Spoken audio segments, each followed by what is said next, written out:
Hi everyone, I'm Rachel Martinez. Picture this. You're standing in the back of a lavishly decorated ballroom, watching your ex-husband marry the woman he cheated on you with, when suddenly his best man raises a champagne flute and declares a toast to finally getting rid of the dead weight. That dead weight? Me. But here's what neither my ex nor his blushing bride knew that night.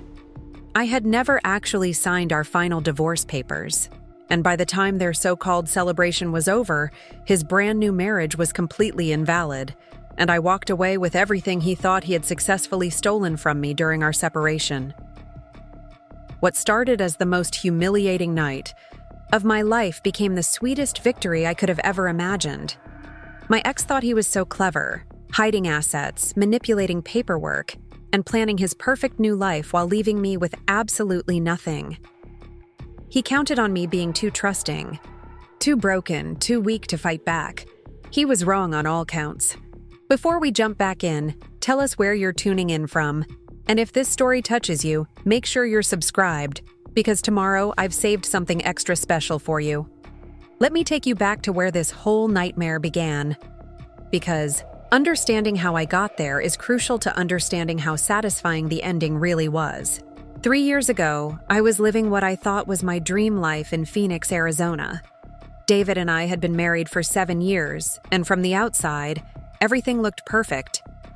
We had this gorgeous house in Scottsdale with a pool, mountain views, and a 3-car garage that David absolutely loved showing off to his golf buddies.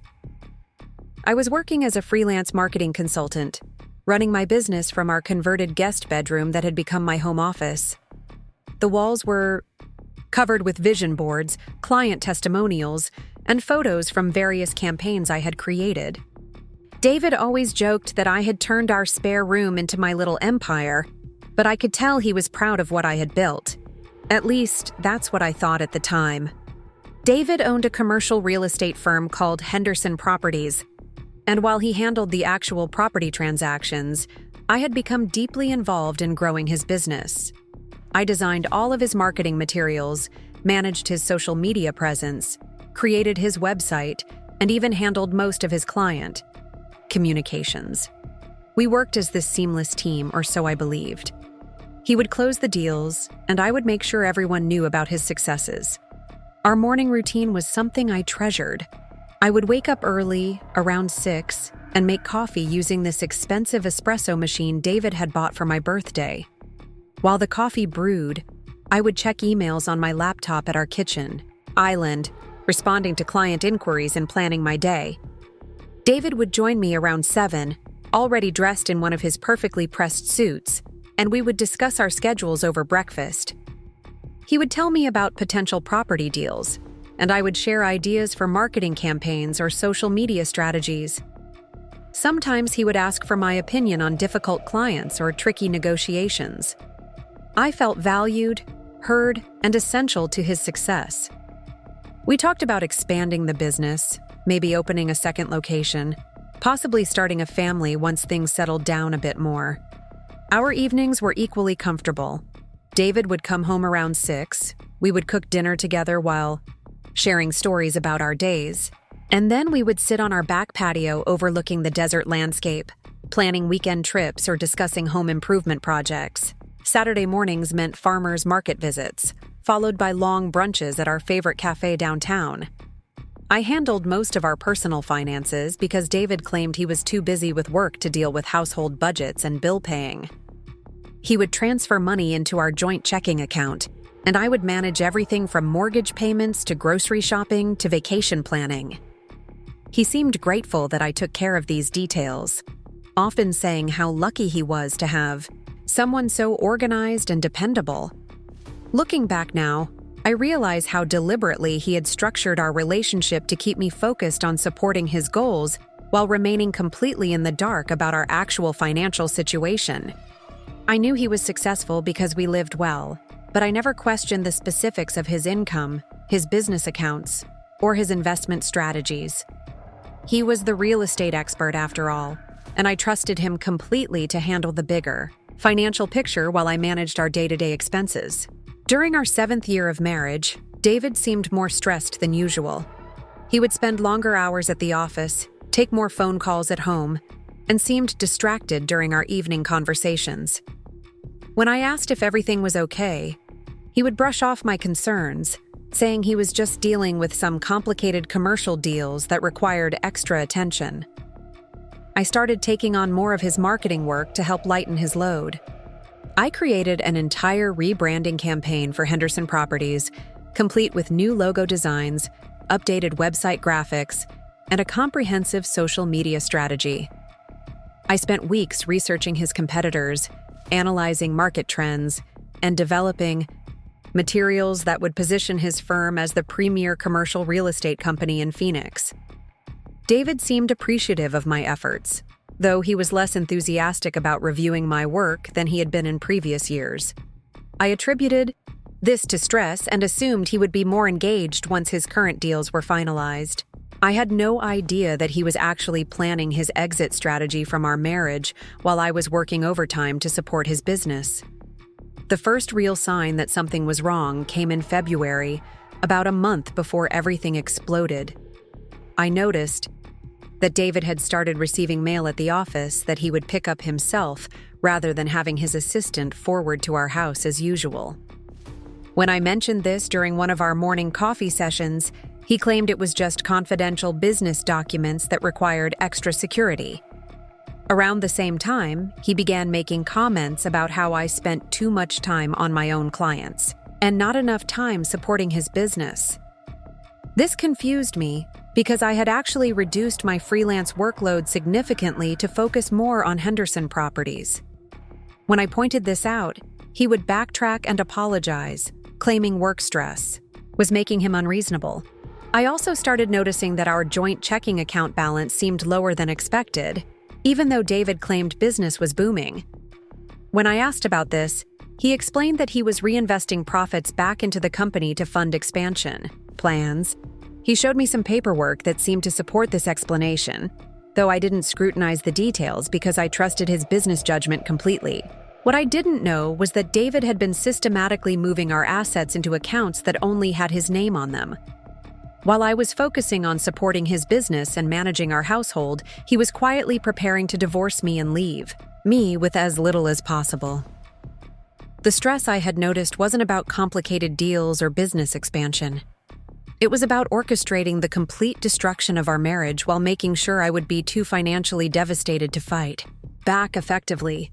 The woman who would soon become his second wife was already in the picture, though I remained completely oblivious to her existence. Amanda Richardson had joined Henderson Properties as his executive assistant 6 months earlier, and according to what I later discovered, their relationship had become personal almost immediately. While I was designing marketing materials to promote David's business success, he and Amanda were planning their future together and strategizing about how to minimize my claim to assets I had helped create. Every evening when David came home and asked about my day, every morning when we discussed business strategies over coffee, every weekend when we talked about our plans and dreams, he was essentially performing an elaborate deception designed to keep me cooperative until he was ready to destroy me financially. The life I thought we were building together was actually a carefully constructed illusion that David was preparing to shatter at the most advantageous moment for himself. I was about to learn that the man I had trusted with everything, the partner I had supported unconditionally, and the husband I had loved completely had been planning my betrayal for months while accepting my help, my ideas, and my unwavering loyalty. Preparing and narrating this story took us a lot of time, so if you are enjoying it, subscribe to our channel. It means a lot to us. Now back to the story. But as devastating as this betrayal would prove to be, it would also become the catalyst for me discovering a strength I never knew I possessed and achieving a victory that exceeded anything I could have imagined during those comfortable, trusting mornings in our Scottsdale kitchen. Everything changed on a Thursday afternoon in March when I made a decision that would alter the course of my entire life. I had been working on a major marketing campaign for a new client, a boutique hotel chain that wanted to expand their presence in the Southwest. The project was consuming most of my attention, and I had been putting in 12-hour days to meet their aggressive deadline. That particular Thursday, I realized I had left some crucial client files in my car the night before. These weren't just any files. They contained signed contracts and creative briefs that I desperately needed to complete the presentation I was supposed to deliver the following morning. The files were in my Mercedes SUV, which was parked in our garage, but David had taken my usual parking space when he came home late the night before. Instead of bothering David at his office to ask him to move his BMW, I decided to drive over to Henderson Properties and swap cars with him. We had done this countless times before whenever one of us needed something from the other's vehicle. It was such a routine occurrence that I didn't even think to call ahead and let him know I was coming. The Henderson Properties office was located in a sleek glass building in downtown Phoenix, occupying the entire 15th floor with panoramic views of the city and mountains beyond. David had worked hard to create an impressive space that would intimidate and inspire potential clients. The reception area featured expensive leather furniture, original artwork, and floor-to-ceiling windows that showcased the Arizona landscape. I had my own key card to access the building and the office suite, a privilege David had given me early in our marriage when I started helping with his business operations. The security guard in the lobby recognized me and waved me through with his usual friendly smile. I took the elevator to the 15th floor, humming along to the soft jazz music that played during the ride up. When the elevator doors opened, the reception area was empty, which wasn't unusual for a Thursday afternoon. David's assistant, Amanda, typically left around 4:30 to avoid rush hour traffic, and most of the other staff members worked flexible, schedules that allowed them to leave early on certain days. I used my key card to access the main office area and headed toward David's corner suite at the end of the hallway. As I approached his office, I could hear voices coming from behind the closed door. This also wasn't unusual. David frequently took client calls in the afternoon, and many of his most important deals were negotiated during these later hours when everyone had more time to focus on complex details. But something about the tone of the conversation made me pause. The voices weren't coming through his phone speaker, which meant someone was actually in his office with him. More importantly, one of the voices was clearly female, and there was an intimacy to the conversation that seemed inappropriate for a business meeting. I stopped walking and stood perfectly still outside his door, trying to determine whether I should knock or simply wait until his meeting was finished. That's when I heard my name mentioned, and the context made my blood run cold. Rachel has no idea about any of the offshore accounts, David was saying, his voice carrying clearly through the office door. She thinks our only assets are the house, her little business, and the checking account she manages. She's always been terrible with financial details. A woman's voice responded, and I immediately recognized it as Amanda Richardson. But what happens during the divorce proceedings? Won't her lawyer demand to see all of your financial records? Not if she doesn't hire a lawyer, David replied with a laugh that sounded nothing like the warm, loving tone he used when speaking to me. Rachel is way too trusting and conflict avoidant to fight me on anything. I've been testing this theory for months, and she accepts whatever explanation I give her about money. My heart started pounding so loudly that I was afraid they might hear it through the door. I pressed myself against the wall, straining to catch every word of their conversation. Amanda's voice was clearer now, and I could hear a smugness that made my stomach turn. "You're absolutely sure she won't suspect anything? She seems pretty involved in your business operations." "She's involved in the marketing and administrative stuff, but she has no access to the real financial information," David explained. "I've been moving assets for almost a year now. The Cayman Islands account has over $2 million.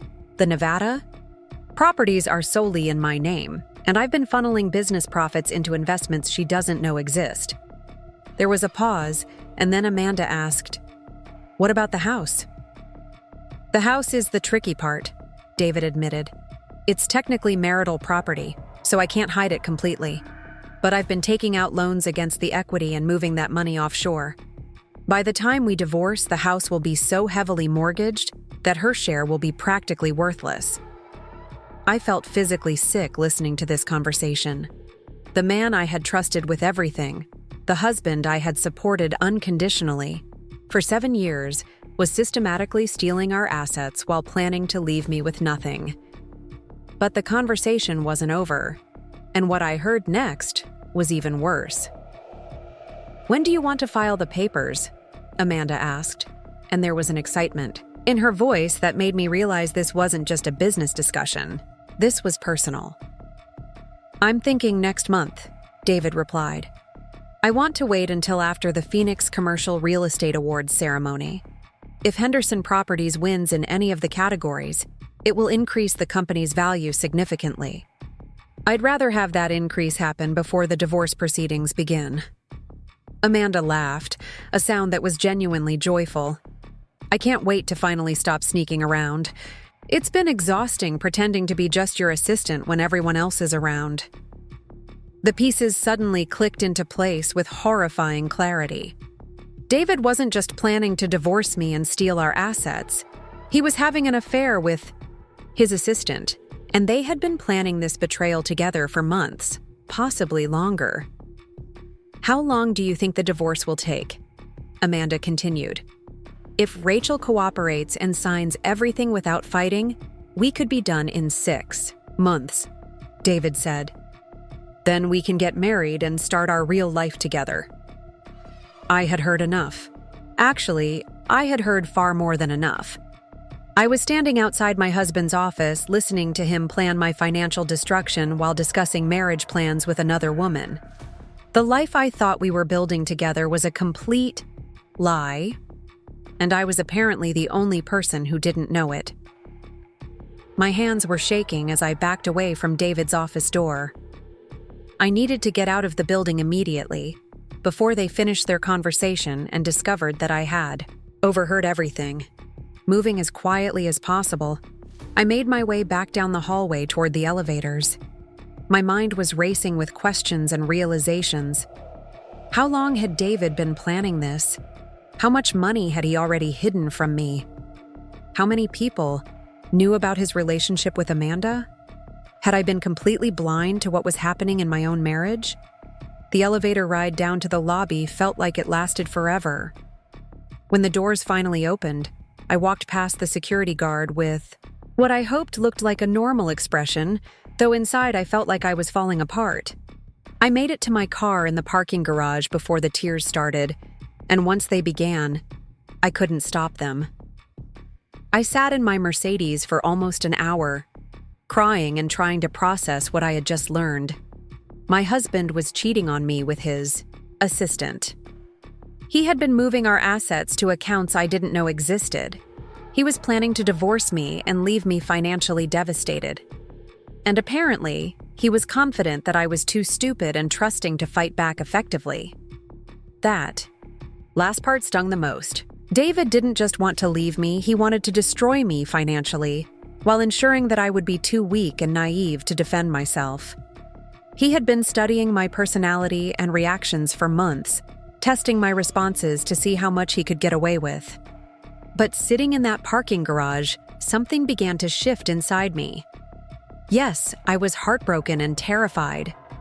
Yes, I felt betrayed and humiliated. But underneath those emotions, I was starting to feel something else. Anger. Pure, righteous anger at being underestimated and manipulated. David thought I was too trusting to fight back. Amanda thought I was too naive to see what was happening. They both thought I was too weak to defend myself against their carefully planned destruction of my life. They were about to find out how wrong they were. I didn't go home that night. I couldn't face walking into our house and pretending everything was normal while David acted out another performance of being a loving husband. Instead, I drove aimlessly through Phoenix for hours, trying to figure out what to do with the devastating information I had accidentally discovered. Eventually, I found myself parked outside a 24-hour diner near the airport, watching planes take off into the dark sky and wishing I could disappear onto one of them. I ordered coffee I didn't want and sat in a corner booth, staring at my phone and trying to decide who I could call. My sister Emma lived in Denver and had never particularly liked David, though she had always been polite about her reservations. My best friend Casey was going through her own relationship drama and probably couldn't handle hearing about mine. My parents were traveling through Europe on a retirement cruise and wouldn't be reachable for another week. For the first time in my adult life, I felt completely alone. David had been my primary support system for so long that I had let other relationships fade into the background. I realized with growing horror that I didn't have anyone I could call at midnight to say that my marriage was imploding and I needed help. Around 3 a.m, I finally drove home. David's BMW was in the garage, and there were lights on in our bedroom, which meant he was still awake. I sat in my car for several minutes, gathering the courage to walk into my own house and face the man who was planning to destroy my life. When I finally went inside, David was sitting up in bed with his laptop, apparently working on something that required his complete attention. He looked up when I entered the bedroom and smiled the same warm, loving smile he had been giving me for 7 years. "Hey, babe, where have you been?" I was starting to worry. The casual normalcy of his question was almost more shocking than overhearing his conversation with Amanda. He was asking about my evening as if he genuinely cared about my well-being, as if he hadn't spent part of his day planning my financial ruin with his mistress. "I had dinner with a client," I lied, surprised by how easily the deception came. "The hotel project is more complicated than I thought, so we needed to discuss some changes to the timeline." David nodded sympathetically. "That sounds stressful. Are you okay? You look tired."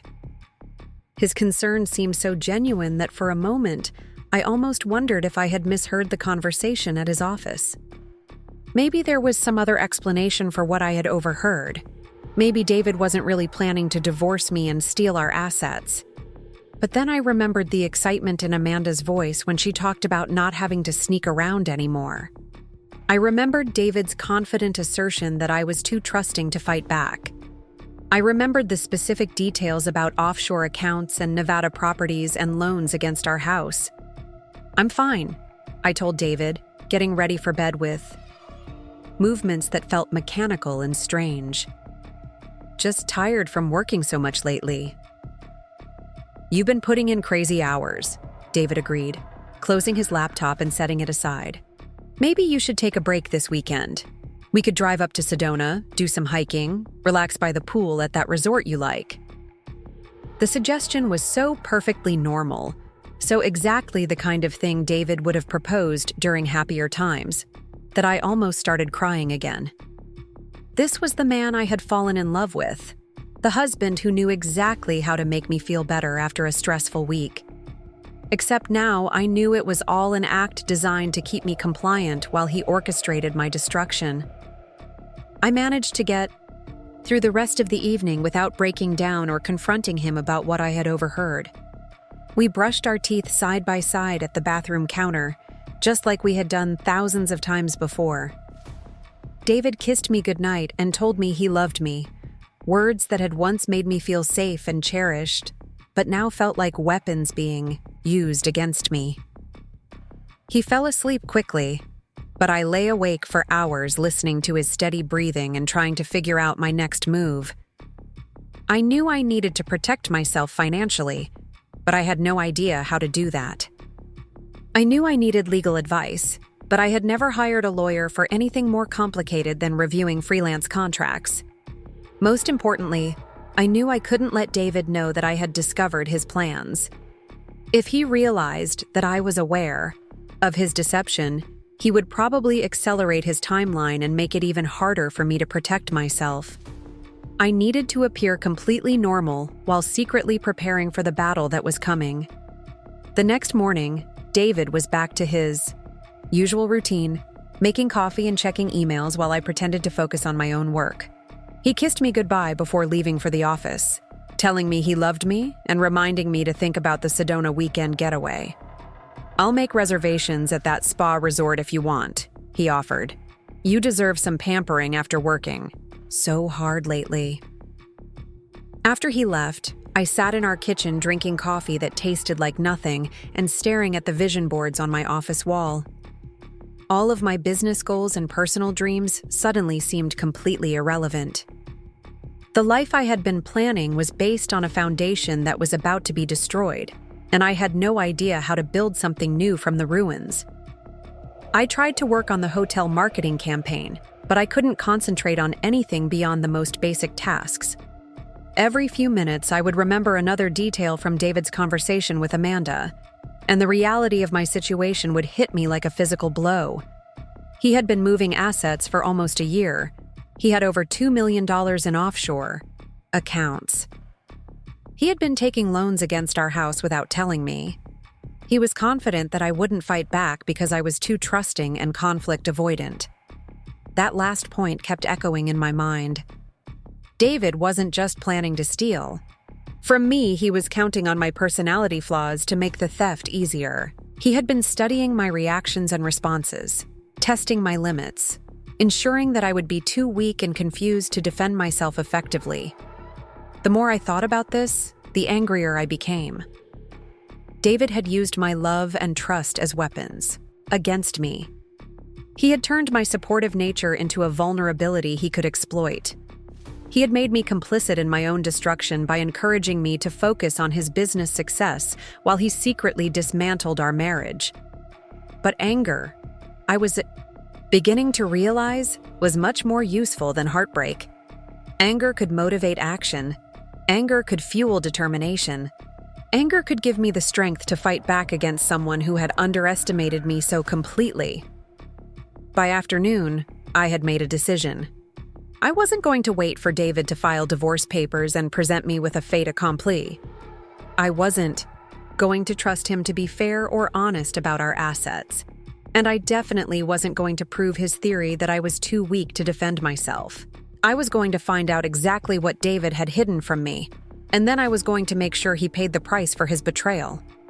He thought I was too trusting to fight back, but he was about to learn that trust, once broken, could transform into something much more dangerous. The weekend that David had suggested for our Sedona getaway arrived, and I found myself sitting alone in our house while he claimed to be at a real estate conference in Las Vegas. He had left on Friday morning with his overnight bag and his golf clubs, kissing me goodbye and promising to bring back something special from his trip.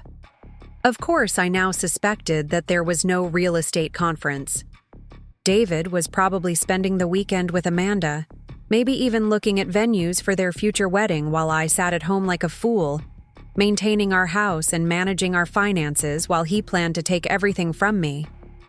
The isolation was almost unbearable.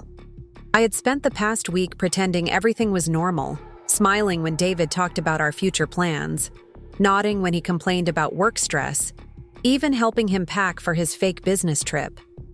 The effort of maintaining this charade was exhausting, and now that I was alone, the full weight of my situation crashed down on me. I walked through our house seeing everything differently now. The expensive furniture we had chosen together was probably being paid for with money David had already hidden from me. The renovated kitchen where we had shared so many morning conversations was filled with appliances that might soon belong entirely to him. Even the garden I had planted and tended for years might not be mine much longer if David succeeded in his plan to load the house with debt. Saturday afternoon, I found myself standing in David's home office, a room I had rarely entered because he claimed it contained confidential client information. Looking around now, I wondered how many secrets he had been keeping in this space. His desk was locked, his filing cabinets were secured, and his computer required a password I didn't know. The realization that my own husband had been keeping parts of our house off limits to me was another painful reminder of how naive I had been. I had respected his need for privacy and confidentiality, never questioning why he needed to hide business documents from the wife who helped run his marketing campaigns. I spent most of Saturday crying, cycling through disbelief, rage, heartbreak, and terror in roughly equal measure. Every few hours, I would convince myself that I had somehow misunderstood the conversation I had overheard. that there was some innocent explanation for David's relationship with Amanda and his comments about offshore accounts. But then I would remember the tone of their voices, the intimate way they had discussed their future together, the casual confidence with which David had described his plan to financially destroy me. There was no misunderstanding what I had heard. My marriage was over and my husband was planning to steal everything we had built together while counting on me to be too weak to stop him. Sunday was even worse. David called in the evening, full of enthusiasm about the conference sessions he had supposedly attended and the networking opportunities he had supposedly discovered. He told me he missed me and couldn't wait to get home, words that once would have made me feel loved, but now felt like knives twisting in my chest. "How was your weekend, babe?" he asked, his voice warm with what sounded like genuine affection. "Did you get some rest? You've been working too hard lately." I managed to tell him about a quiet weekend of catching up on household tasks and working on client projects, but every word felt like it was choking me. The man I had loved for 7 years was asking about my weekend while probably lying in bed with another woman, planning to divorce me and leave me with nothing. After we hung up, I sat on our back patio watching the sunset over the mountains and wondering how I had gotten to this point. I had always prided myself on being independent and capable, but somehow I had allowed my entire life to become dependent on a man who was planning to destroy me. I thought about the early years of our marriage, when David and I had felt like true partners building something together. I remembered the night he had proposed, telling me that he couldn't imagine achieving his dreams without me by his side. I remembered our wedding day, when we had promised to support each other through whatever challenges life might bring. Had any of it been real? Had David ever truly loved me? Or had I always been just a convenient partner who could help him build his business while remaining naive enough to be easily discarded when he found someone better? The questions were torturous because I would probably never know the answers. Even if I confronted David directly, how could I trust anything he said? He had been lying to me for months, maybe years. He had been planning my destruction while accepting my help, my love, and my unwavering support. Monday morning brought a new kind of torture when David returned from his fake conference full of energy and enthusiasm. He brought me flowers and a necklace from a Las Vegas jewelry store, gifts that were probably meant to assuage his guilt while maintaining his cover story. "I missed you so much," he said, holding me close in our kitchen while I tried not to pull away from his touch. "The conference was productive, but all I could think about was getting home to you." His performance was so convincing that I almost wondered if I was losing my mind. Could the man holding me and telling me he loved me really be the same person who had been discussing my financial destruction with his mistress just a few days earlier? But the necklace he had given me still had the price tag attached, and when I looked at it later, I realized it had been purchased at a Phoenix jewelry store, not in Las Vegas. David couldn't even be bothered to create convincing evidence for his lies. That's when I hit my absolute lowest point. I was sitting on our bedroom floor, holding a necklace that proved my husband was lying about everything, feeling more alone and betrayed than I had ever felt in my life. I had no one to call, no one to confide in, no one who could help me figure out how to protect myself from the man I had trusted with everything. I felt stupid for being so naive, angry at myself for being so trusting, and terrified about what would happen when David finally made his move. He clearly believed I would be easy to manipulate and too weak to fight back effectively. Maybe he was right. Maybe I really was the pathetic, clueless wife he had described to Amanda.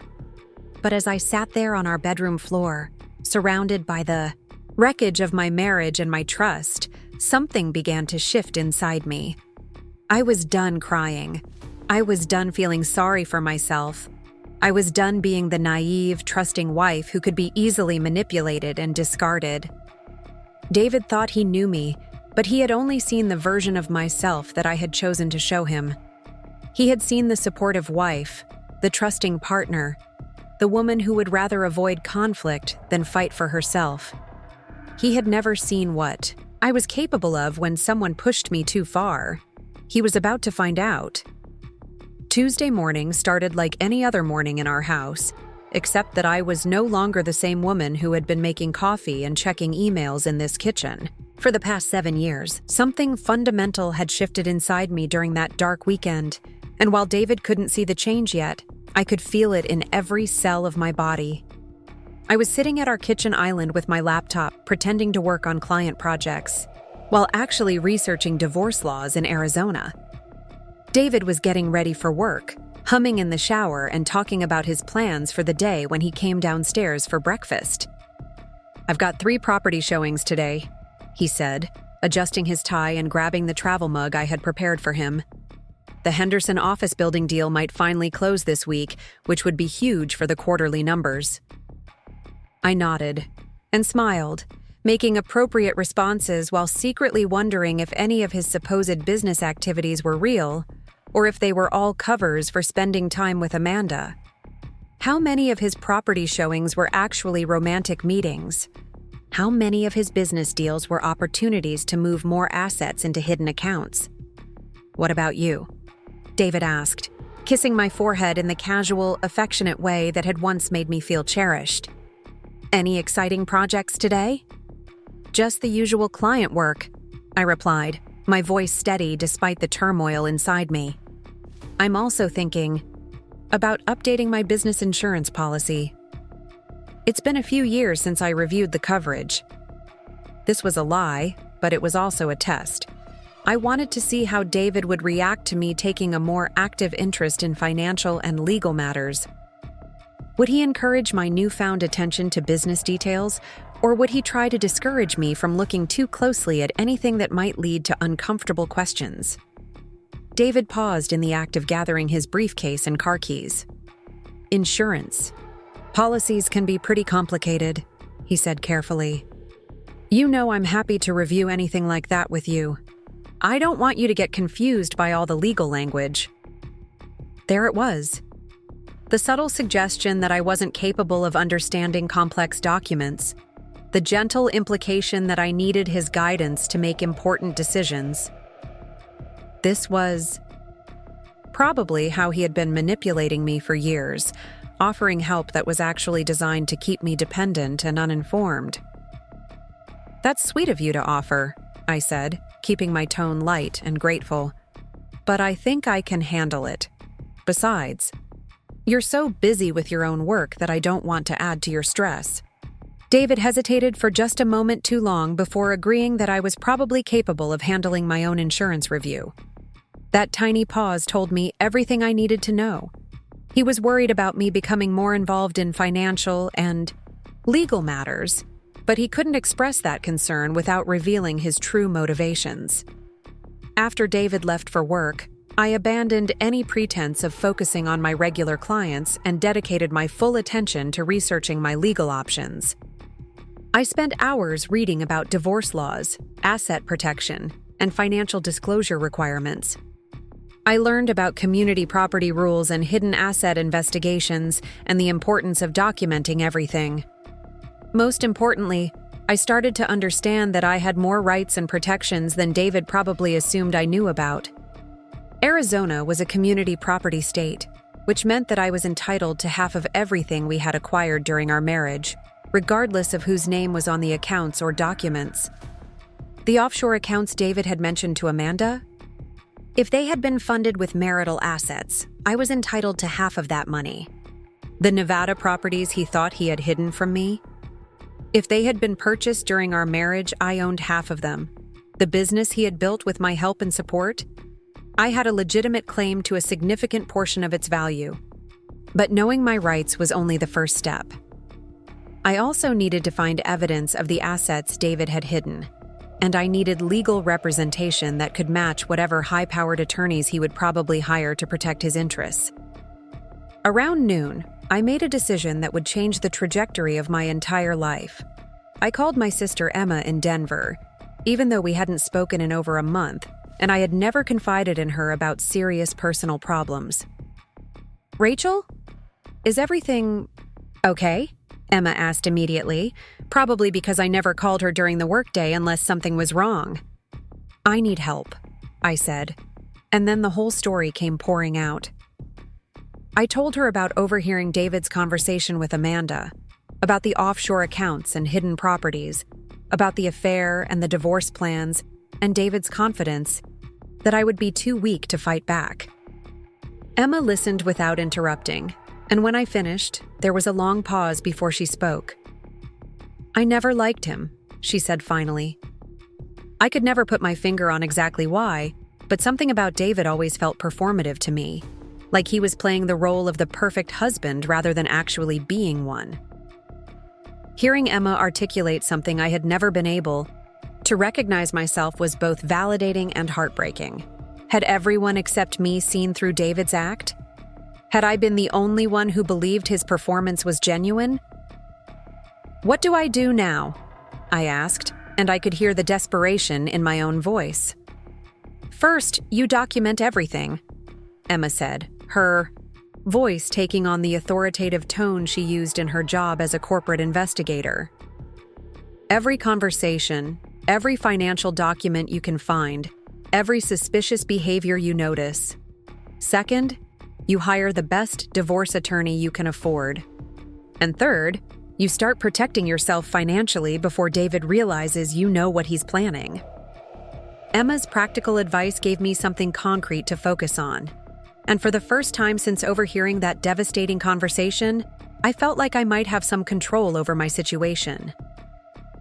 "Do you know any good divorce attorneys in Phoenix?" I asked. "No, but I know how to find them," Emma replied. "Give me a few hours to make some calls. I'll get you names of lawyers who specialize in high-asset divorces and hidden asset cases." After we hung up, I felt like I could breathe properly for the first time in days. I wasn't completely alone in this fight. I had an ally who understood the seriousness of my situation and who had the skills to help me navigate the challenges ahead. But I also realized that I couldn't wait for legal representation to start protecting myself.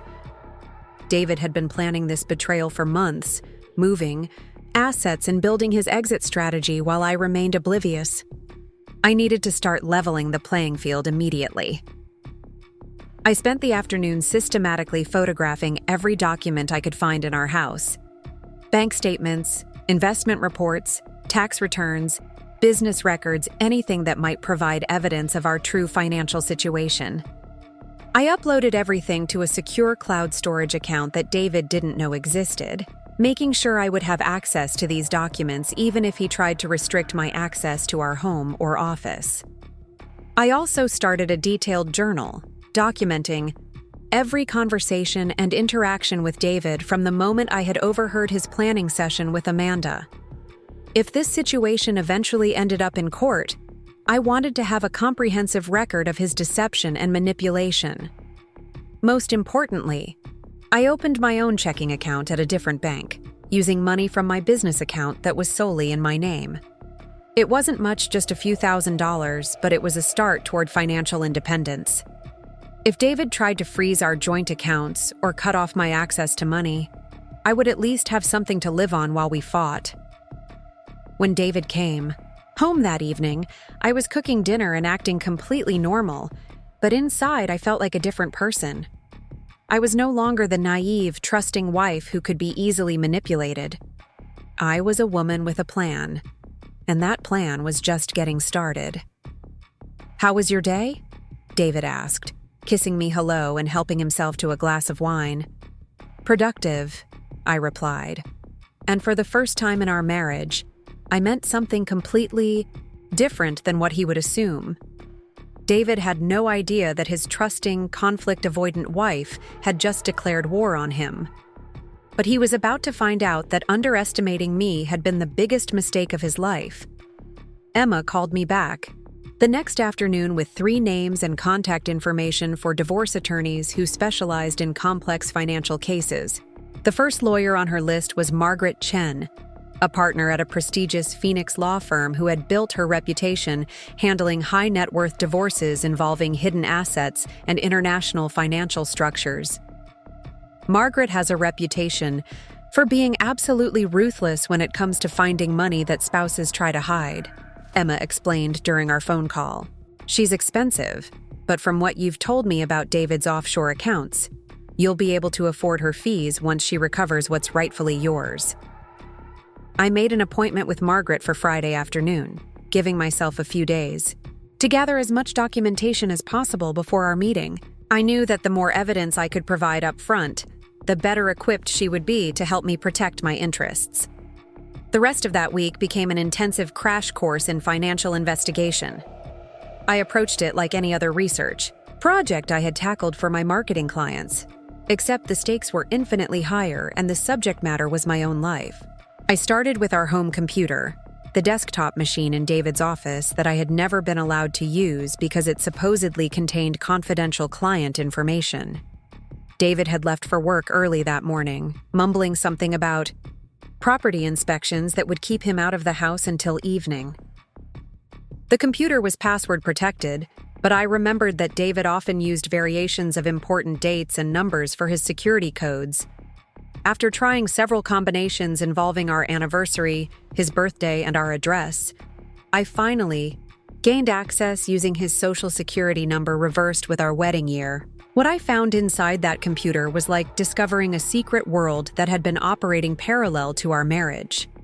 David had folders labeled with coded names that meant nothing to me initially, but as I explored deeper, the pattern became clear. One folder labeled Sunrise Ventures contained spreadsheets tracking transfers to an account in the Cayman Islands. The amounts were staggering over the past 18 months. David had moved nearly $2 million into this offshore account in increments designed to avoid triggering automatic bank reporting requirements.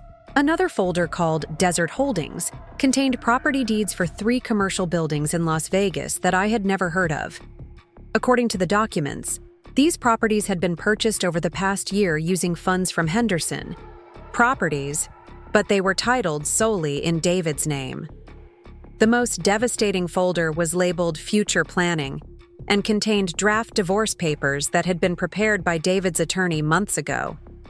These weren't the papers he would eventually serve me. They were preliminary documents that outlined his strategy for minimizing my claim to marital assets. Reading through these drafts was like seeing my own execution planned in advance. David's attorney had recommended that he establish a pattern of financial independence by moving assets offshore, creating business structures that would be difficult to trace, and documenting any instances where I seemed disengaged from financial decision-making.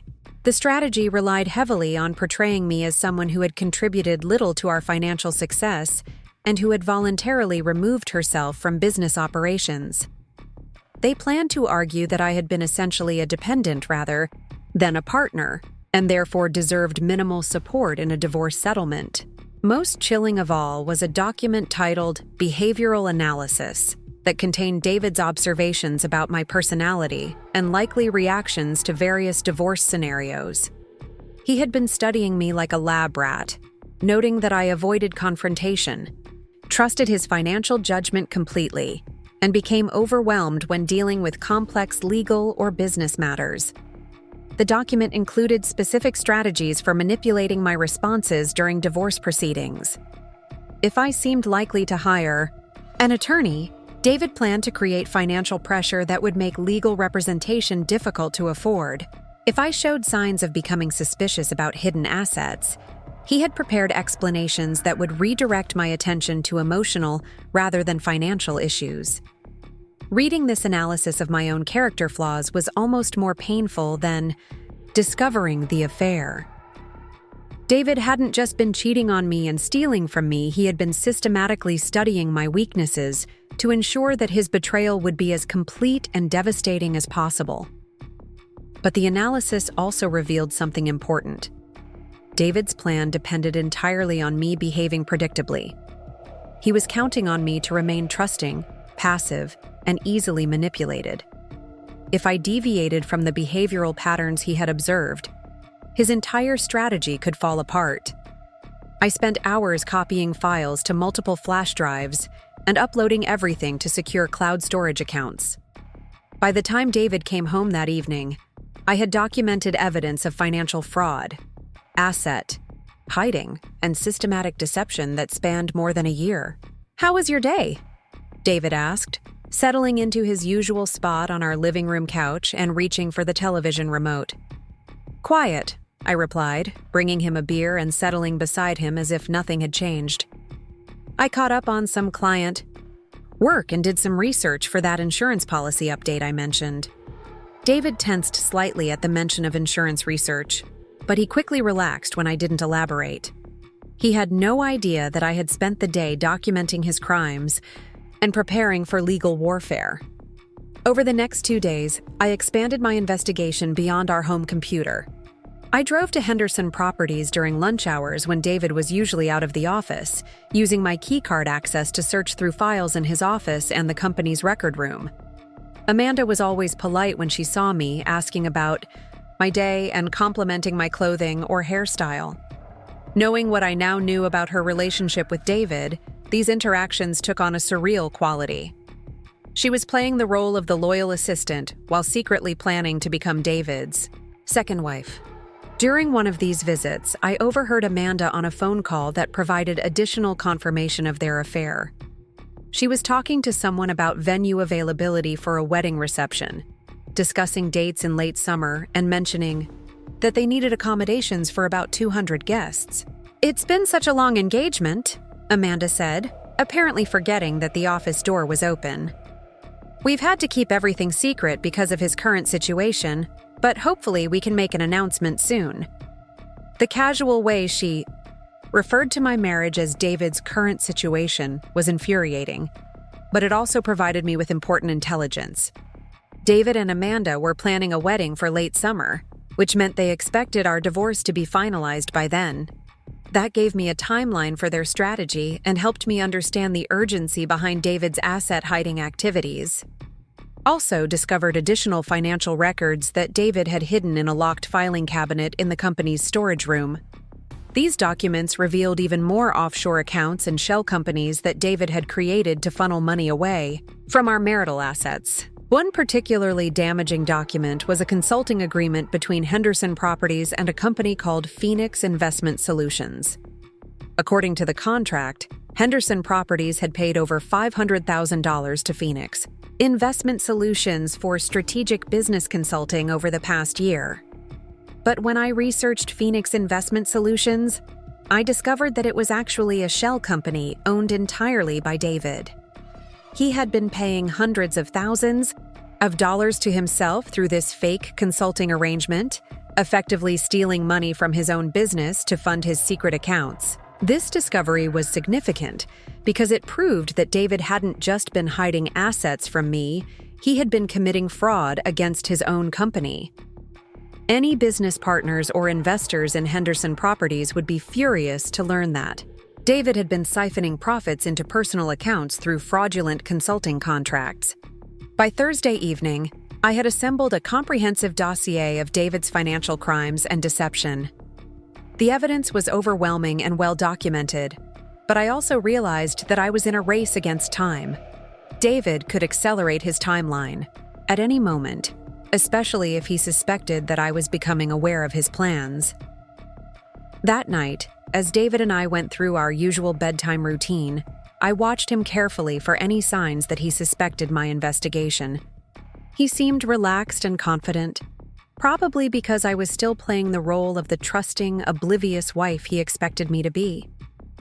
"I've been thinking about that Sedona trip we discussed," David said as we settled into bed.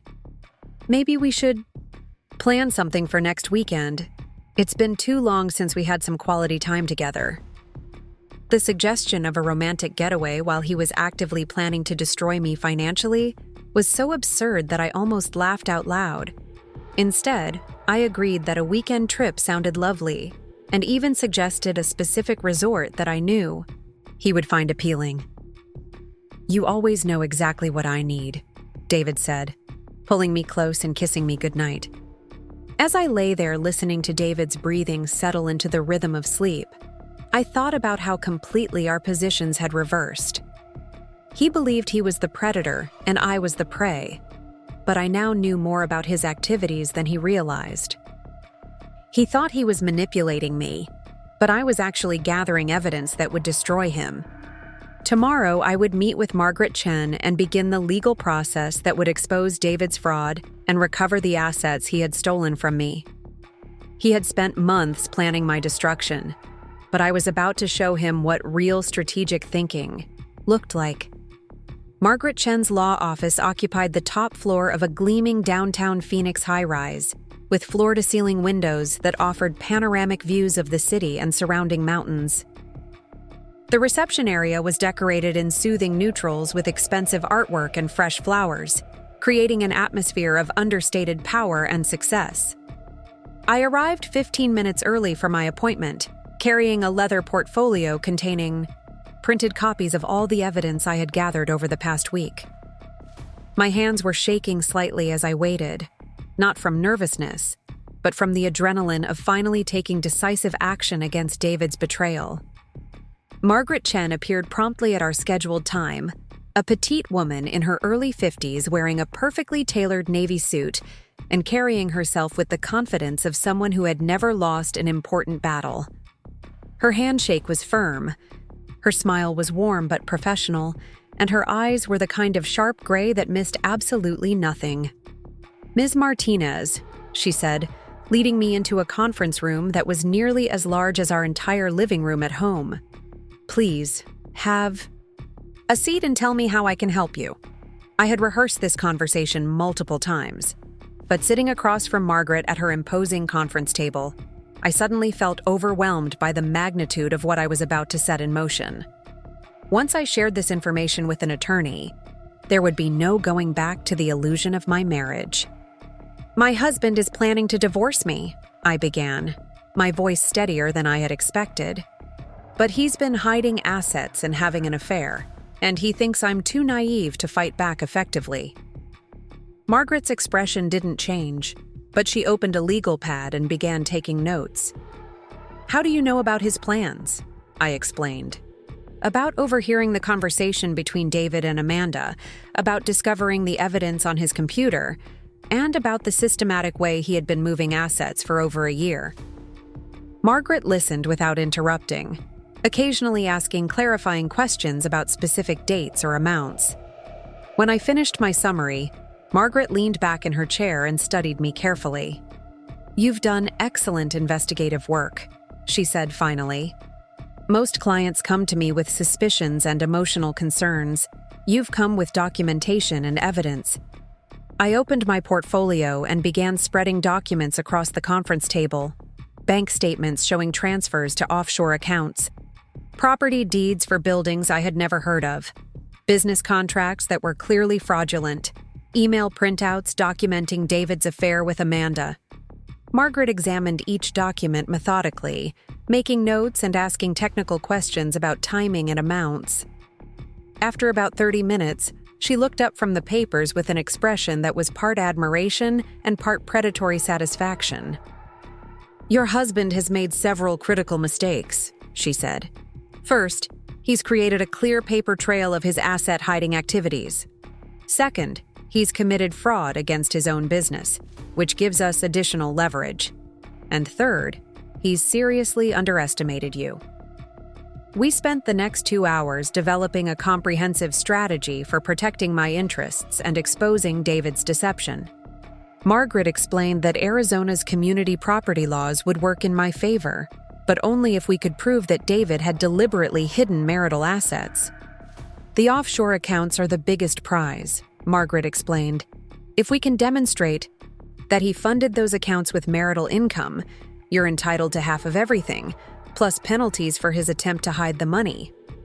Margaret also introduced me to her investigative team, including a forensic accountant named Patricia Williams, who specialized in tracing hidden assets, and a private investigator named James Rodriguez, who could document David's affair and any other relevant activities. "We're going to need to move quickly but carefully," Margaret warned. "If your husband realizes that you're aware of his plans, he might accelerate his timeline or move additional assets beyond our reach." She recommended that I continue acting normally at home while her team gathered additional evidence and prepared our legal strategy. "The element of surprise is one of our biggest advantages," she explained. Let him think you're still the trusting wife he expects you to be. I left Margaret's office feeling more empowered than I had since this nightmare began. For the first time, I had professional allies who understood the complexity of my situation and had the expertise to fight back effectively. But Margaret had also suggested that I consider reaching out to other women who had been through similar experiences. Divorce can be isolating, she had explained. Having emotional support from people who understand what you're going through can be invaluable. That weekend, while David was supposedly playing golf with clients, I attended my first meeting of a support group for women going through high-conflict divorces. The group met in a community center conference room that smelled like coffee and determination, with folding chairs arranged in a circle and boxes of tissues strategically placed throughout the room. I was nervous about sharing my story with strangers, but the other women in the group immediately made me feel welcome. There were 8 of us that day, ranging in age from late 20s to early 60s, representing a variety of professions and backgrounds. The group was facilitated by Dr. Linda Santos, a therapist who specialized in helping women navigate divorce and financial abuse. She started each meeting by reminding us that everything shared in the room was confidential and that we were there to support each other without judgment. Today we have a new member, Dr. Santos said, looking at me with encouragement. Rachel, would you like to introduce yourself and share what brought you here? I took a deep breath and began telling my story. As I spoke about discovering David's affair and his systematic theft of our assets, I watched the other women's faces and saw recognition rather than shock. These women had been through similar betrayals, and they understood the unique pain of realizing that the person you trusted most had been planning your destruction. When I finished, there was a moment of silence before the other women began sharing their own experiences. Jennifer, a marketing executive in her 40s, had discovered that her husband had been transferring money to accounts in his mother's name. Susan, a nurse in her 30s, had learned that her ex-husband had been claiming business losses while actually hiding profits in cryptocurrency accounts. Most powerful was the story shared by Maria, a teacher who had been divorced for 3 years. Her ex-husband had used many of the same tactics David was employing, including offshore accounts, fraudulent business expenses, and a confident assumption that she would be too intimidated to fight back effectively. The thing that saved me, Maria explained, was realizing that their plan only works if you play the role they've assigned to you. The moment you stop being the naive, trusting wife they expect, their entire strategy falls apart. Maria had not only recovered her fair share of marital assets, but had also exposed her ex-husband's tax evasion, resulting in criminal charges that destroyed his business and reputation. He thought I was too weak to fight him, she said with satisfaction. But weakness and kindness aren't the same thing, and he learned that lesson the hard way. After the formal meeting ended, several of the women invited me to join them for coffee at a nearby cafe. Over lattes and pastries, they shared practical advice about everything from hiding cash reserves to documenting suspicious behavior to managing the emotional stress of living with someone who was actively betraying you. The hardest part is pretending everything is normal when you know the truth, Jennifer said. But that performance is also your greatest weapon. As long as they think you're clueless, they'll keep making mistakes that you can use against them. Susan had brought a notebook filled with resources she had compiled during her own divorce. Contact information for forensic accountants, recommendations for private investigators, even tips for creating secure email accounts that couldn't be monitored by suspicious spouses. We have to stick together, Susan explained. The system is designed to favor people with more money and better lawyers, but when we share information and support each other, we level the playing field. By the time I left the coffee shop that afternoon, I felt like I had found a sisterhood of warriors who understood exactly what I was facing. These women had been through the fire and emerged stronger, and they were committed to helping me do the same. More importantly, they had given me perspective on my situation. David's behavior wasn't unique or particularly clever. He was following a predictable pattern that had been used by countless men who underestimated their wives' intelligence and determination. That evening, David asked about my day with the same casual interest he had shown for years. I told him about client work and household errands, maintaining the fiction of our normal life while secretly planning his downfall. "You seem happier lately," David observed as we prepared dinner together. "More relaxed. I'm glad you're feeling better." He was right that I seemed different, but he had completely misinterpreted the reason. I wasn't more relaxed because I was feeling better about our marriage. I was more confident because I was no longer fighting this battle alone. David had spent months planning to isolate and destroy me, but instead, he had inadvertently motivated me to build a network of allies who were much more formidable than he could possibly imagine. He thought he was facing one naive, trusting woman.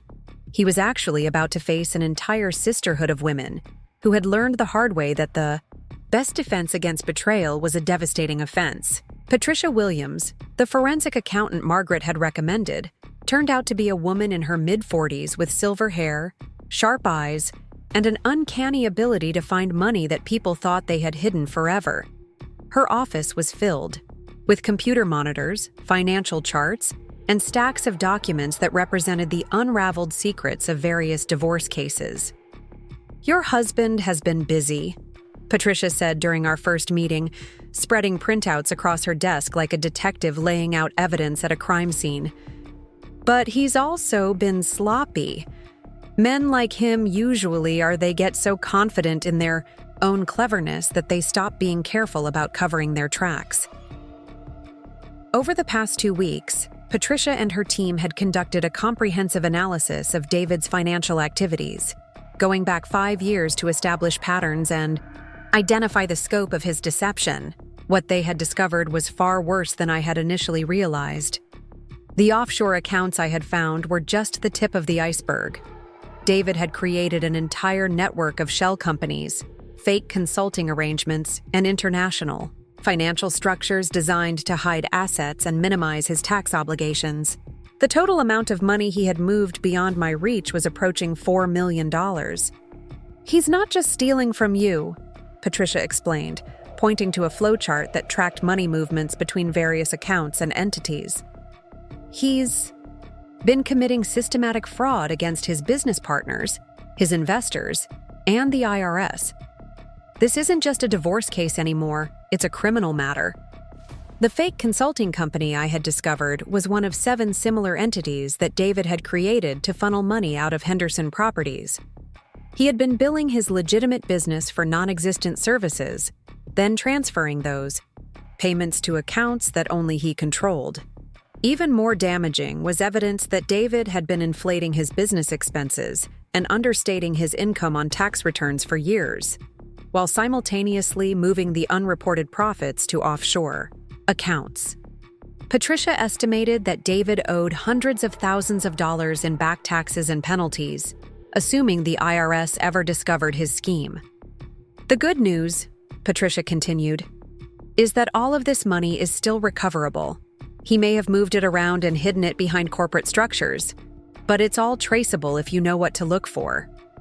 She showed me documents proving that the Nevada properties had been purchased with funds stolen from Henderson Properties' operating accounts. David had used fake invoices and fraudulent expense reports to justify these transfers, creating a paper trail that would be easy to challenge in court. The Cayman Islands accounts were even more problematic for David because he had failed to report them to the Treasury Department as required by law. "Hiding foreign accounts is a federal crime," Patricia explained. "Your husband could face serious jail time if this gets referred to the appropriate authorities." But the most shocking discovery came when Patricia traced the source of funds that David had been using to finance his affair with Amanda. He had been paying for expensive dinners, weekend trips, and jewelry using money stolen from our joint investment accounts. "He's essentially been using your money to fund his relationship with his mistress," Patricia said with disgust. That level of arrogance suggests someone who has completely lost perspective on the risks he's taking. Patricia had also uncovered evidence that David and Amanda had been planning their relationship for much longer than I had realized. Credit card records showed that David had been paying for Amanda's expenses for over 2 years, long before I had overheard their conversation about divorce plans. This wasn't a sudden affair that led to divorce planning, Patricia explained. This was a calculated, long-term strategy to replace you while maintaining access to the assets you helped create. The timeline Patricia had constructed was devastating. David had hired Amanda as his assistant specifically because he was attracted to her, then had gradually moved their relationship from professional to personal, while she helped him plan my financial destruction. Amanda wasn't just a secretary who had gotten involved with her married boss. She was an active participant in the fraud who had helped David create fake business documents, establish shell companies, and move assets to hidden accounts. She's not just the other woman, Patricia concluded. She's an accomplice to multiple felonies. The private investigator, James Rodriguez, had been equally thorough in documenting David's deception. He had surveillance photos of David and Amanda together at restaurants, hotels, and vacation destinations during times when David claimed to be attending business conferences or meeting with clients. Most damaging were recordings James had obtained of David and Amanda discussing their plans in detail. Using sophisticated audio equipment, he had captured conversations in David's office, in his car, and at the apartment David had rented for Amanda using money stolen from our joint accounts. In these recordings, David and Amanda discussed not just their relationship, but their specific strategies for minimizing my claims during divorce proceedings. They talked about hiding additional assets, discrediting my contributions to the business, and ensuring that I would be too financially devastated to pursue legal remedies. "She's too trusting to hire a good lawyer," David's voice said on one recording. "And even if she does, we've moved enough money that she won't be able to afford a prolonged legal battle." Amanda's response was equally chilling. "By the time she figures out what's really happening, it will be too late for her to do anything about it." Listening to these recordings was like hearing my own execution planned in stereo. David and Amanda weren't just betraying me, they were actively conspiring to destroy my financial future while expressing contempt for my intelligence and strength. But James had also discovered something that would prove crucial to our legal strategy. David and Amanda had been using company resources to plan their wedding, including booking venues, hiring caterers, and purchasing flowers using Henderson Properties business accounts. They're planning an elaborate wedding celebration using money stolen from the business, James explained. The venue alone costs $50,000, and they've charged it to the company as a client entertainment expense. This evidence was particularly valuable because it demonstrated that David's theft wasn't just about hiding assets from me, it was about funding a lavish lifestyle that he and Amanda felt entitled to enjoy at everyone else's expense. Margaret. Chen reviewed all of this evidence with the satisfaction of a prosecutor who had just received a confession. "We don't just have a divorce case anymore," she announced. "We have grounds for criminal charges, civil racketeering claims, and probably the most one-sided asset recovery I've ever handled." She explained that David's systematic fraud had actually made our legal position much stronger than a typical divorce case. Instead of arguing about fair distribution of legitimate assets, we would be recovering stolen money and seeking punitive damages for his criminal behavior. "The beauty of this situation," Margaret continued, "is that your husband has given us multiple ways to attack his position. We can pursue him in divorce court, criminal court, and civil court simultaneously.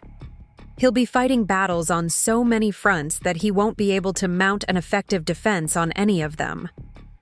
But Margaret also warned me that David's response would likely be desperate and potentially dangerous once he realized the scope of what we had discovered. "Men like your husband don't handle exposure well," she cautioned. "He's built his entire identity around being smarter and more powerful than everyone around him. When that illusion gets shattered, the reaction can be unpredictable." She recommended that I start taking additional security precautions and consider whether I felt safe continuing to live in the same house with David while we prepared our legal assault. "The most dangerous time in any abusive relationship is When the abuser realizes they're losing control, Margaret explained. Your husband may not have been physically violent in the past, but financial abuse often escalates when the victim starts fighting back. That evening, I sat in our living room watching David read through client files and make notes for the next day's meetings. He looked so normal, so completely ordinary, that it was difficult to reconcile this image with the evidence of systematic fraud and betrayal that I had spent the day reviewing. This was the man who had been stealing from me, lying to me, and planning my destruction for years. This was the person who had used my money to fund his affair while expressing contempt for my intelligence and character. This was the husband who had convinced me to trust him completely while systematically dismantling everything we had built together. But he had no idea that I knew any of this. He was still playing the role of the loving husband, asking about my day and making casual conversation about weekend plans. His performance was so convincing that I almost wondered if I had imagined the mountains of evidence that proved his deception. I've been thinking about that trip to Sedona, David said, looking up from his papers. Why don't we book something for next weekend? We both need a break.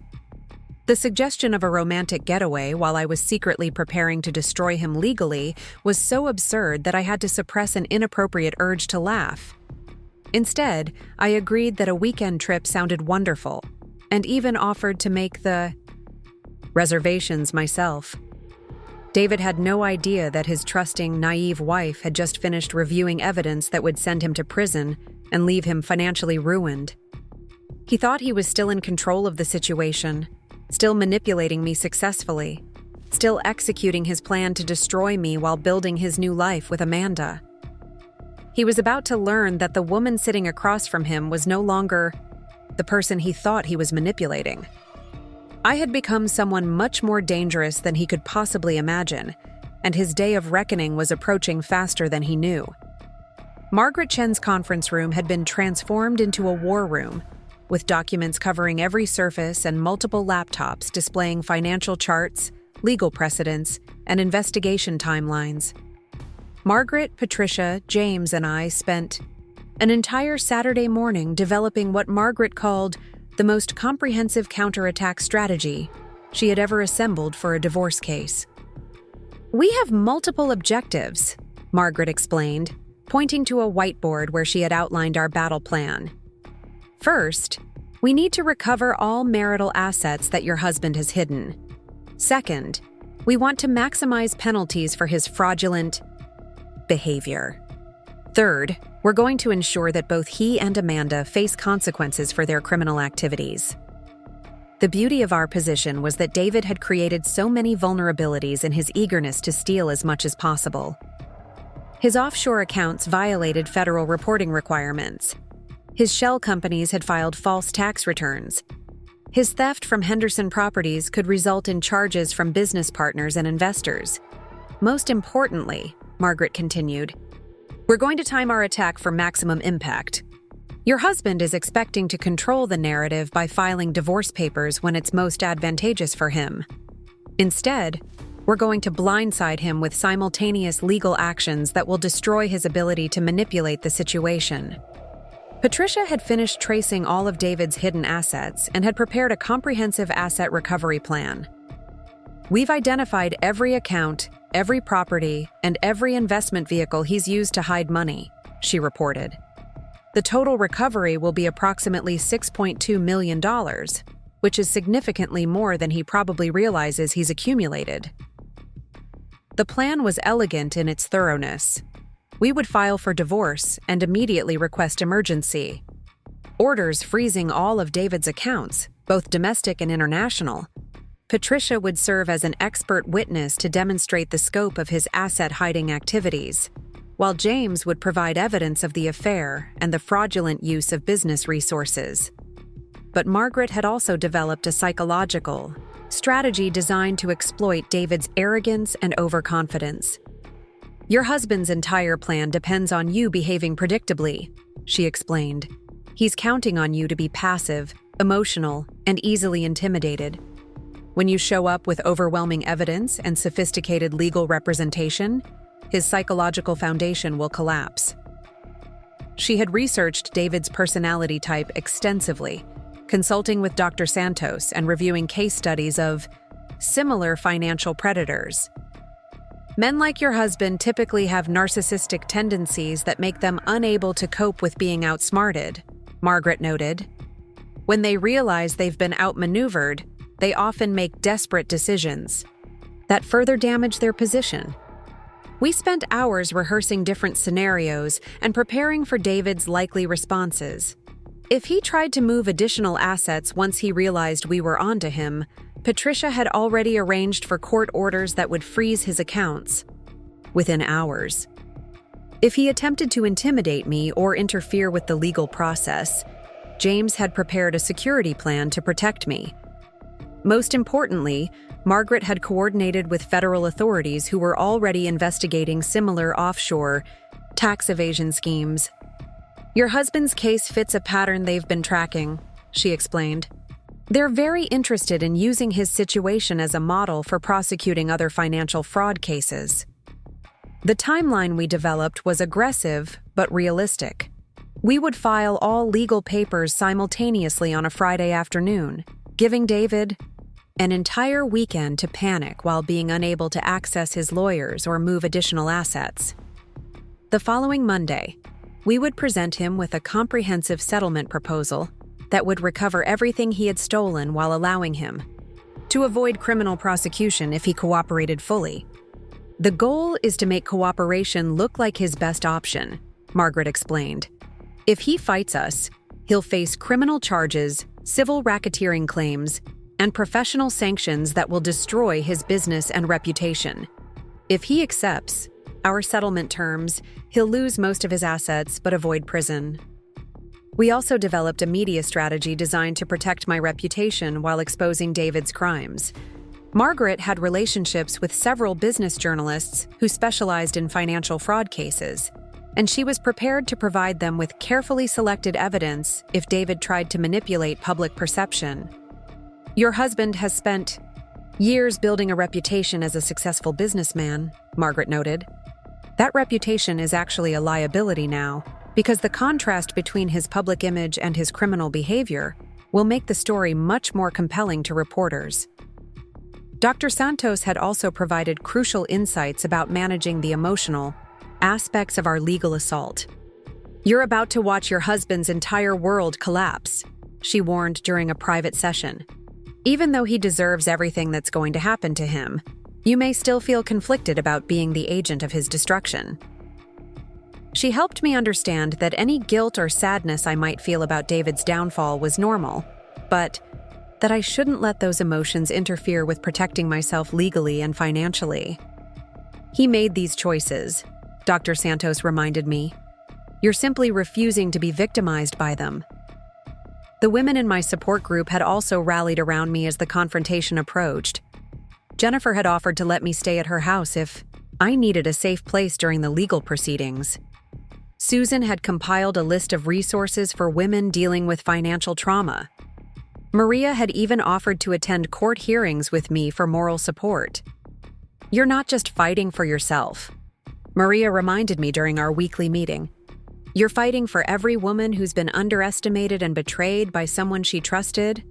Your victory will inspire other women to stand up for themselves. But the most powerful motivation came from imagining David and Amanda's reaction when they realized the scope of what I had discovered. They had spent months planning my destruction while expressing contempt for my intelligence and strength. They were about to learn that underestimating me had been the biggest mistake of their lives. The week before we planned to file our legal papers, I maintained my normal routine with almost supernatural calm. I cooked David's favorite meals, asked about his day with apparent interest, and even helped him plan details for his fake business conference the following weekend. You've been so supportive lately, David said one evening as we cleaned up after dinner. I know I've been distracted with work, but I want you to know how much I appreciate everything you do for us. The irony of David thanking me for my support, while actively planning to destroy me financially, was almost too much to bear. But I had learned to view these interactions as intelligence-gathering opportunities rather than genuine relationship moments. "I love you," I replied. Words that were technically true even though they now meant something completely different than they once had. I loved the man I thought David was, but that person had never actually existed. "I love you too," David responded. And for a moment, his expression seemed genuinely affectionate. This was the man who had convinced me to trust him completely, who had made me believe we were building a life together, who had seemed like my perfect partner for 7 years. But I had learned that David was an excellent actor who had been playing a role designed to manipulate me. The loving husband persona was just another tool he used to maintain access to the assets he was systematically stealing. Friday afternoon was approaching, and with it, the moment when David would discover that his trusting, naive wife had become his most formidable opponent. He had spent months planning my destruction, but I had spent weeks planning his complete downfall. The predator was about to become the prey, and he had no idea what was coming for him.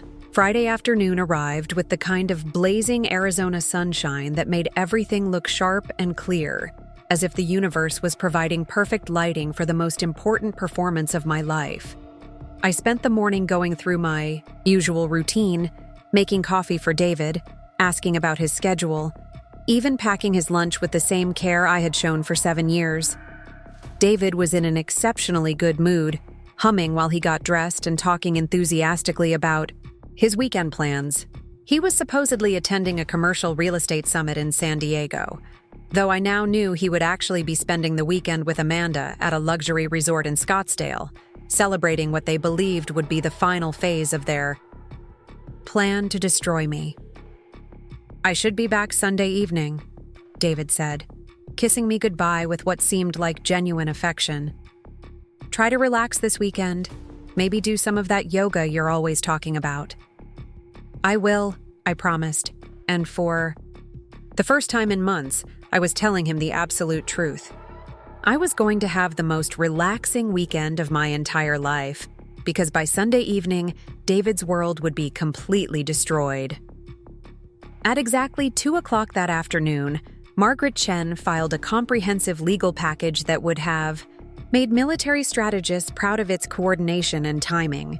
Divorce papers requesting immediate asset freezing, emergency motions for temporary support and exclusive use of our marital home, detailed exhibits documenting David's financial fraud and theft of marital assets, criminal referrals to federal authorities for tax evasion and offshore account violations. But Margaret had saved the most devastating blow for last.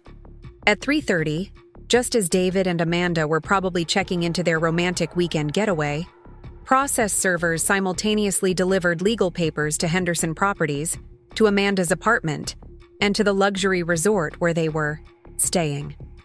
David received divorce papers, asset freezing orders, and a criminal investigation notice. Amanda received a subpoena to testify about her role in David's financial crimes, along with a civil lawsuit seeking damages for her participation in theft of marital assets. Henderson Properties received notice that the company's accounts were being frozen pending investigation of fraudulent transactions. Margaret had also coordinated with Patricia to ensure that every account David had access to, both domestic and international, was frozen within hours of the legal filings. The Cayman Islands accounts, the Nevada property investments, even the fake consulting company he had created, everything was locked down before David could move another penny. James Rodriguez had positioned surveillance teams at the resort to document David and Amanda's reaction when they received the legal papers. The video footage he captured was everything Margaret had predicted it would be. David's face went through a remarkable transformation when the process server handed him the thick manila envelope. Confusion gave way to shock, then to rage, then to something that looked like pure panic as he realized the scope of what had been discovered. The audio James recorded was even more revealing. David immediately called his attorney, screaming about emergency injunctions and demanding to know how his wife could have discovered his offshore accounts. When his lawyer explained that the evidence against him was overwhelming and that criminal charges were likely, David's voice became high and desperate in a way I had never heard before. Amanda's reaction was equally satisfying. According to James's report, she had burst into tears upon reading her subpoena, demanding to know how she could be held responsible for David's business decisions. When David tried to comfort her, she had pushed him away and accused him of lying about the legal risks of their relationship. "You told me she was too stupid to find any of this," Amanda had screamed, apparently forgetting that they were in a public hotel lobby. "You said she would just sign whatever papers you gave her and disappear quietly." By Friday evening, David's carefully constructed world was collapsing from multiple directions simultaneously. His business accounts were frozen, his hidden assets were being traced and recovered, his affair was about to become public knowledge, and his confident assumption that I was too weak to fight back had been shattered completely. But Margaret had planned one final surprise that would ensure David understood exactly who was responsible for his downfall. Saturday morning, while David was presumably trying to figure out how to respond to our legal assault, I drove to the country club where he and Amanda had planned to hold their wedding reception. The venue was exactly as elegant as I had expected, with manicured gardens, marble fountains, and panoramic mountain views that would have provided a stunning backdrop for their celebration. I had called ahead and arranged to meet with the event's coordinator, a sophisticated woman named Carol who had been planning weddings and receptions for Phoenix's elite for over 20 years. "I understand you've been working with David Henderson and Amanda Richardson on their wedding reception," I said, settling into Carol's office with a leather portfolio full of legal documents. "Yes, it's going to be a beautiful event," Carol replied enthusiastically. "They've spared no expense. The flowers alone are costing $15,000. "I'm afraid there's been a complication," I said, opening my portfolio and removing copies of our divorce filing and the asset freezing orders. "Mr. Henderson is still legally married to me, and the business account he's been using to pay for wedding expenses has been frozen by court order." Carol's expression shifted from confusion to concern as she reviewed the legal documents. "This says that Mr. Henderson has been committing fraud using business funds to pay for personal expenses." "That's correct," I confirmed. "The wedding reception he's planning is being paid for with money stolen from his business and from our marital assets.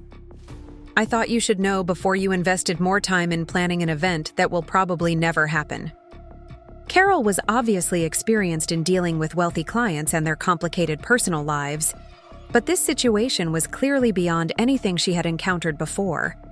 She assured me that the country club would cooperate fully with any legal proceedings and would cease all work on David's event until the financial issues were resolved. "I've seen a lot of dramatic situations in this business," Carol said as I prepared to leave, "but I've never had someone's wife show up with court documents proving that the groom is a criminal." Saturday evening, I attended my support group, meeting with a sense of anticipation I hadn't felt in months. The other women could tell immediately that something significant had happened, and when I shared the events of the past 24 hours, the room erupted in celebration. "You did it," Maria said, her voice filled with admiration.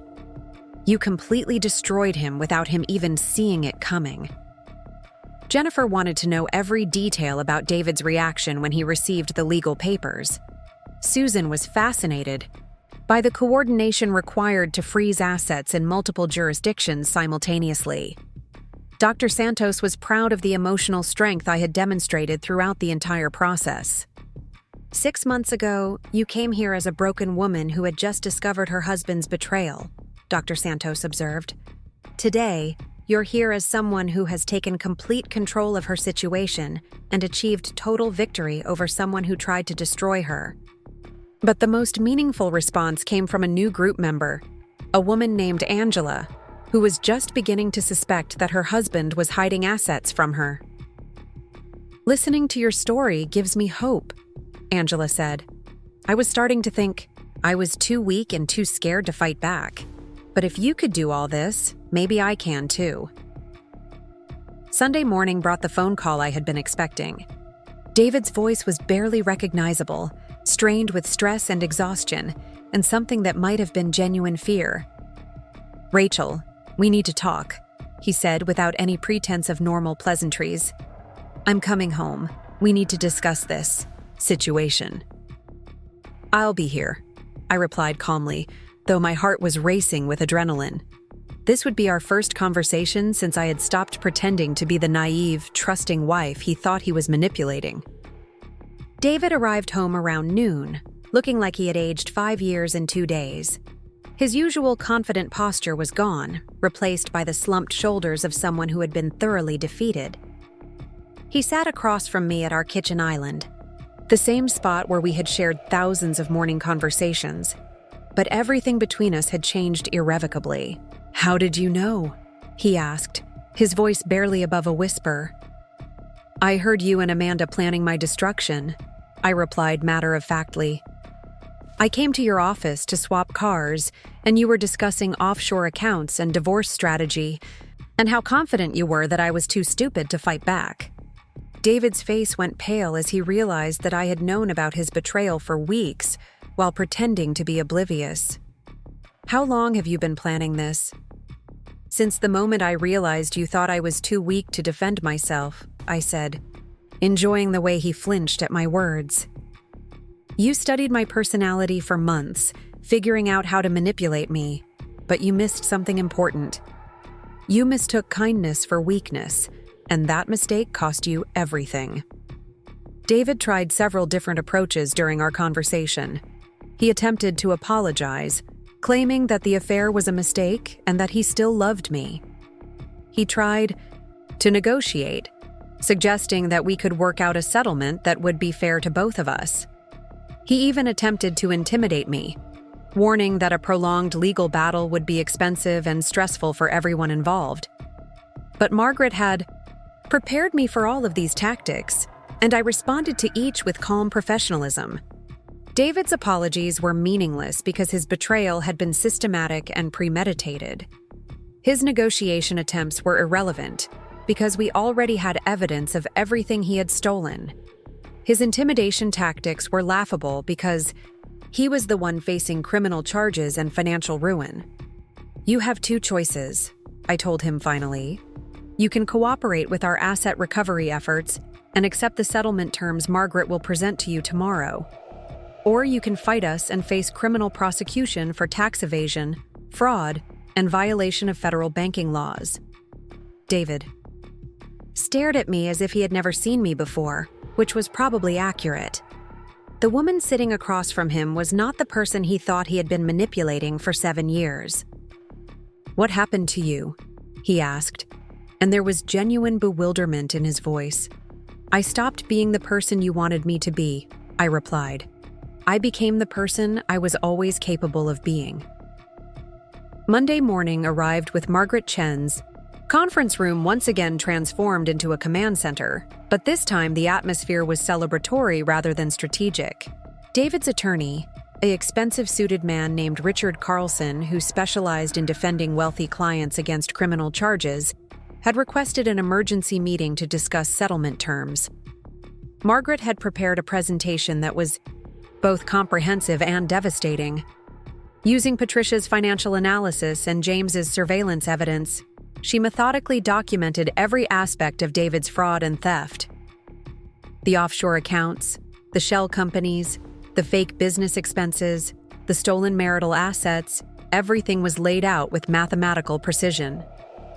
"Your client has 2 fundamental problems," Margaret explained to Carlson, while David sat silently beside him, looking like a man who had accepted his fate. "First, he's committed multiple felonies that carry significant prison time. Second, he's stolen assets that belong to my client, and we have the documentation to prove it." Carlson had clearly advised David that fighting our evidence would be pointless. The paper trail was too comprehensive, the financial analysis too detailed, and the criminal liability too severe. David's only hope was to cooperate fully and hope for leniency. The settlement terms Margaret presented were exactly what David deserved. He would return every penny of the stolen marital assets, plus penalties and interest that brought the total recovery to over $7 million. He would also transfer his ownership stake in Henderson Properties to me, effectively giving me control of the business I had helped build. But Margaret had also included provisions that went beyond simple asset recovery. David would be required to liquidate his Nevada properties and use the proceeds to pay my legal fees and investigation costs. He would forfeit his right to any spousal support and would be responsible for paying my living expenses during the transition period. Most importantly, David would be required to cooperate fully with federal authorities investigating his tax evasion and offshore account violations. If he provided complete information about his financial crimes and agreed to pay all back taxes and penalties, the prosecutors would consider reduced charges that might allow him to avoid prison time. "This is basically financial death sentence," Carlson said after reviewing our terms. "You're asking him to give up everything he's worked for." "He gave up everything he worked for when he decided to steal it," Margaret replied coldly. "These terms represent recovery of assets that legally belong to my client, plus consequences for criminal behavior. Your client is lucky we're offering him any opportunity to avoid prison." David signed the settlement agreement without attempting to negotiate any of the terms. He had no leverage, no alternatives, and no hope of achieving a better outcome. His confident plan to destroy me financially had backfired so completely that he was left with essentially nothing. But our victory was about more than just recovering stolen money. Patricia's forensic investigation had uncovered evidence that David owed over $2 million in back taxes and penalties to the IRS. When the federal authorities finished their investigation, David would likely face additional financial obligations that would consume whatever assets remained to him. Amanda's situation was equally grim. Our civil lawsuit against her was proceeding separately, and Margaret was confident that we would recover significant damages for her role in David's theft of marital assets. Amanda had participated knowingly in the fraud, and her communications with David proved that she understood the illegal nature of their activities. More satisfying was the fact that Amanda's career in real estate was effectively over. Word of her involvement in David's financial crimes had spread quickly through Phoenix's business community, and no reputable firm would risk hiring someone with her legal baggage. The criminal investigation was also proceeding exactly as Margaret had predicted. Federal prosecutors were using David's case as a model for pursuing other offshore tax evasion schemes, and they were demanding complete cooperation in exchange for reduced charges. David's business reputation was destroyed beyond repair. News of his fraud and asset-hiding activities had made local business publications, and his former clients were demanding audits of their transactions. Henderson Properties was hemorrhaging clients and facing potential lawsuits from investors who felt deceived about the company's financial practices. But the most meaningful victory was psychological rather than financial. David had spent months studying my personality and developing strategies to manipulate me during divorce proceedings. He had been confident that I was too weak, too trusting, and too conflict-avoidant to defend myself effectively. Instead, I had outmaneuvered him completely, using his own arrogance and overconfidence against him. While he was planning my destruction, I was gathering evidence that would destroy him. While he was moving assets to hide them from me, I was documenting every transaction for use in court. While he was celebrating his cleverness with Amanda, I was building a legal team that would dismantle everything he had tried to accomplish. The final hearing took place on a Wednesday morning in late summer, exactly 6 months after I had first overheard David's conversation with Amanda. Judge Patricia Morrison reviewed our settlement agreement and the evidence of David's financial crimes with the thoroughness of someone who had seen similar cases before. "Mr. Henderson," Judge Morrison said, looking directly at David with obvious disapproval, "your systematic theft of marital assets and violation of federal banking laws represent some of the most egregious financial misconduct I've encountered in family court. She approved our settlement terms without modification and issued additional orders that would ensure David's compliance with all financial obligations. If he failed to transfer any of the required assets or attempted to hide additional money, he would face immediate contempt charges and probable prison time. Walking out of that courthouse with Margaret and Patricia felt like emerging from a long, dark tunnel into brilliant sunshine. I had entered this legal battle as a betrayed wife who had discovered her husband's fraud. I was leaving as a woman who had achieved complete victory over someone who had tried to destroy her. The financial recovery exceeded even Margaret's optimistic projections. After all legal fees and investigation costs, I had recovered over $6 million in assets that David had tried to steal from me. I also owned Henderson Properties outright, giving me control of a business that was still fundamentally profitable despite David's criminal activities. But more important than the money was the knowledge that I had proven David's assessment of me wrong in every possible way. He had believed I was too weak to fight back, too trusting to suspect his deception, and too naive to mount an effective legal challenge. Instead, I had demonstrated strategic thinking that outmaneuvered his best efforts.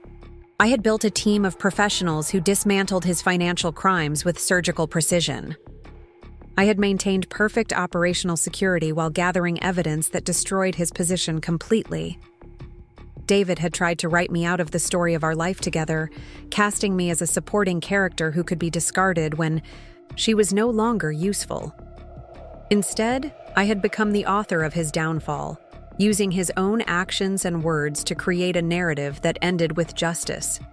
6 months after the legal settlement was finalized, I was sitting in the renovated offices of what was now called Martinez Properties, reviewing quarterly financial reports that showed the business was more profitable than it had ever been under David's management. The irony was not lost on me that removing the person who had been stealing from the company had dramatically improved its financial performance. I had kept most of Henderson Properties' original staff, with one notable exception. Amanda had been terminated immediately after our legal victory, though she had already stopped showing up for work once the criminal investigation became public knowledge. Her replacement was a competent, professional woman named Sarah Chen who had no interest in anything beyond managing schedules and coordinating client communications. The business itself had required significant rebranding and rebuilding of client relationships. Many of David's former clients had been concerned about the company's stability after news of his financial crimes became public. I had addressed these concerns directly, implementing new financial controls and transparency measures that actually made the company more attractive to potential clients. More importantly, I had discovered that I genuinely enjoyed running a real estate business. The skills I had developed as a marketing consultant translated perfectly to property sales and client management. I was good at understanding what clients wanted, presenting properties in their best light, and negotiating deals that satisfied everyone involved. The personal satisfaction of building something that was entirely mine was more rewarding than any financial recovery could have been. For 7 years, I had contributed to David's success while remaining in the background. Now, I was the central figure in my own professional story, making decisions based on my own judgment and vision. My personal life had also undergone a complete transformation. The house in Scottsdale was now truly my sanctuary, decorated according to my preferences, rather than maintaining the compromise aesthetic David and I had developed together. I had converted his former home office into a personal library and meditation space, symbolically reclaiming the room where he had planned my destruction. The support group that had been so crucial during my legal battle had evolved into lasting friendships.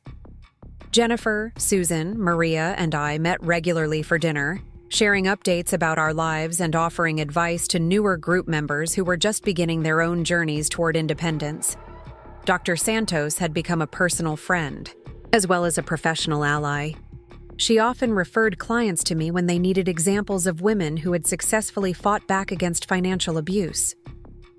I had spoken at several conferences about hidden asset recovery and the importance of building strong legal teams. Most meaningfully, I had developed a mentoring relationship with other women who were facing similar betrayals. Angela, the new group member who had been inspired by my story, had successfully recovered assets that her ex-husband had hidden in cryptocurrency accounts.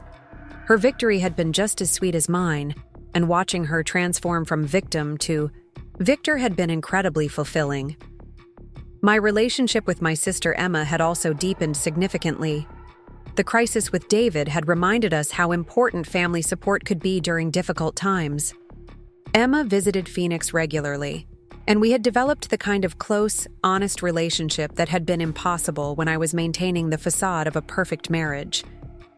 "I'm proud of how you handled everything," Emma said during one of her visits as we sat by my pool watching the sunset over the mountains.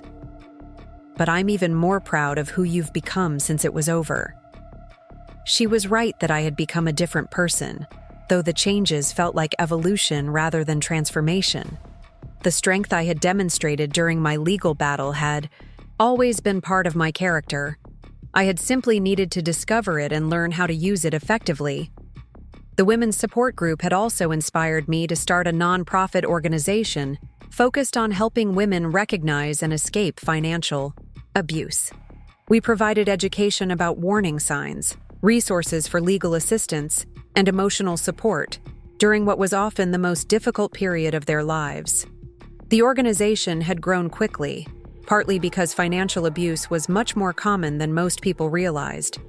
Many women found themselves in situations similar to mine, married to men who appeared successful and trustworthy, but who were actually systematically stealing from them. Our most successful program was a workshop called Financial Self-Defense that taught women how to protect their assets, recognize manipulation tactics, and build support networks before they needed them. The goal was to prevent other women from going through what I had experienced. But perhaps the most satisfying aspect of my new life was the knowledge that I had proven David wrong about everything. He had believed that I was weak, naive, and easily manipulated. Instead, I had demonstrated strategic thinking, emotional resilience, and the kind of strength that comes from fighting for something you believe in. David's situation had continued to deteriorate after our divorce was finalized. The federal investigation had resulted in criminal charges that left him with significant legal fees and a damaged reputation. His attempts to restart his real estate career had failed because potential clients no longer trusted him with their financial interests. I occasionally heard updates about his circumstances through mutual acquaintances in the business community. He was reportedly working as a sales associate for a small real estate firm, earning a fraction of what he had made as a business owner. His relationship with Amanda had ended shortly after their legal troubles began, apparently because she blamed him for destroying her career along with his own. But I found that I felt no satisfaction in David's misfortune, nor any lingering anger about his betrayal. What he had done to me was unforgivable, but it had also been the catalyst for me discovering my own strength and independence. In a strange way, his attempt to destroy me had actually liberated me from a relationship that was built on deception and manipulation. The life I was living now was more authentic, more fulfilling, and more completely mine than anything I had experienced during our marriage. I was no longer supporting someone else's dreams while neglecting my own. I was building something that reflected my values, my vision, and my capabilities. Most importantly, I had learned that trust, once broken, could be replaced with something even more valuable: self-reliance. I would never again allow anyone to have the kind of complete financial control over my life that David had possessed. I had learned to protect myself, both legally and emotionally, while still remaining open to genuine relationships. The transformation from betrayed wife to successful business owner and advocate for other women had taken almost 2 years to complete. But every day of that journey had been worth it for the knowledge that I was now living a life that was entirely my own creation. 2 years after my divorce was finalized, I found myself standing in front of a packed auditorium at Arizona State University, preparing to deliver a keynote speech about financial empowerment and domestic abuse recovery. The audience included law students, social work professionals, and women's rights advocates who were interested in learning about effective strategies for combating financial abuse. Looking out at the crowd, I remembered the woman I had been when this journey began, someone who trusted completely, avoided conflict, and believed that being supportive meant being passive. That woman would never have imagined herself speaking publicly about personal trauma or becoming an advocate for other women's rights. 3 years ago, I began. I discovered that my husband had been systematically stealing our assets while planning to divorce me and leave me with nothing. He was confident that I was too weak and too trusting to fight back effectively. He was wrong. The speech covered the practical aspects of protecting yourself from financial abuse, but it also emphasized the psychological transformation that was necessary to overcome manipulation and intimidation. Many women in abusive relationships were intelligent, capable people who had been systematically undermined by partners who understood how to exploit trust and generosity. The goal of financial abuse is not just to steal your money, I explained. It's to convince you that you're incapable of managing your own financial affairs. The abuser wants you to believe that you need them to survive, and that challenging them would be futile. After my speech, several women approached me with their own stories of financial betrayal and manipulation. Some were still in relationships, where they suspected hidden assets or fraudulent activities. Others had recently escaped abusive situations and were trying to rebuild their financial independence. One woman, a professor named Dr. Rachel Williams, had discovered that her husband had been using her research grants to fund his gambling addiction.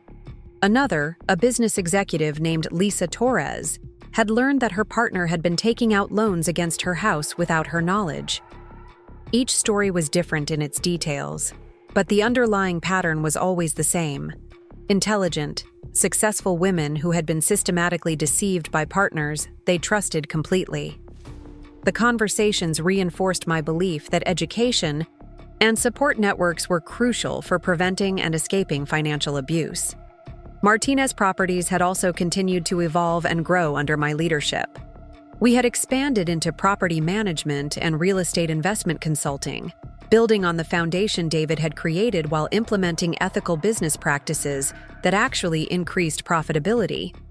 I had hired several women who were rebuilding their careers after divorce or other major life transitions. The company culture I had created emphasized transparency, mutual support, and professional development in ways that benefited both employees and clients. Most satisfying was the knowledge that I had built something sustainable and valuable that reflected my own vision rather than someone else's agenda. The business success was gratifying, but the personal satisfaction of creating an organization that aligned with my values was even more meaningful.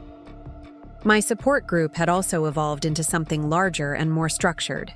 What had begun as 8 women meeting in a community center conference room had grown into a formal nonprofit organization with multiple chapters, professional staff, and partnerships with legal aid societies throughout Arizona. We had helped hundreds of women recognize financial abuse, gather evidence of hidden assets, and build legal teams capable of protecting their interests. The success stories were numerous and varied, but they all shared the common theme of women discovering their own strength and refusing to accept victimization. Maria, who had been my first inspiration for fighting back, had become the organization's executive director. Her own experience with financial abuse, combined with her natural leadership abilities, made her perfect for helping other women navigate similar challenges. "You started something important," Maria told me during one of our monthly board meetings. "But what makes me proudest is that you didn't just recover your own assets and move on.